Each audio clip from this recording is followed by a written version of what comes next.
اللہ کی قدرت۔ حضرت آدم علیہ السلام بغیر ماں باپ کے پیدا کیا۔ حضرت نوح علیہ السلام دنیا کو ختم کر کے صرف اللہ کو ماننے والوں کو بچایا۔ حضرت ابراہیم علیہ السلام 40 دن آگ میں رکھ کر حفاظت کی۔ حضرت اسماعیل علیہ السلام ذبح ہونے سے بچایا اور آب زمزم کا تحفہ دیا۔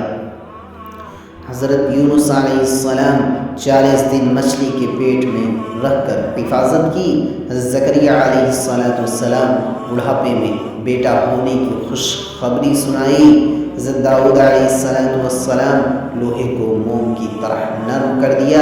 حضرت سلیمان علیہ السلام تمام انسان، جن، چرند، پرند، ہوا، پانی پر بادشاہت دی۔ حضرت صالح علیہ السلام پہاڑ میں سے اونٹنی نکالی اور اس نے باہر آ کر بچہ جنا۔ حضرت عزیر علیہ السلام 100 سال تک سلایا اور کھانا گرم رکھا۔ حضرت یوسف علیہ السلام غلامی کی زندگی میں جیل بھیجا اور اسی ملک کا بادشاہ بنایا۔ خوابوں کی تعبیر جیسی دولت عطا کی۔